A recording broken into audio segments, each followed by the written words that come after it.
স্বামীর আনুগত্য করা। আমি সবসময় বলি এটা হলো মহিলাদের জন্য তিতা করল্লার আমল।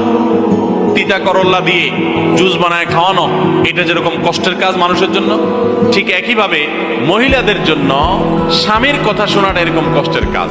অনেক মহিলা আছে নামাজ পড়তে রাজি আছি, রোজা রাখতে রাজি আছি, তাসবিহ তাহলিল করতে রাজি আছি, কোরআন পড়তে রাজি আছি, মগর পুরুষের স্বামীর কথা শুনবো কেন? তার কথা শুনবো কেন? আমি কি কম বুঝি? এই মানসিকতা আজ পশ্চিমা অপসংস্কৃতির যে ছোঁয়া আমাদের সমাজে এসেছে, লেগেছে, এটার কারণে আমাদের মা বোনদের মধ্যে তৈরি হয়েছে।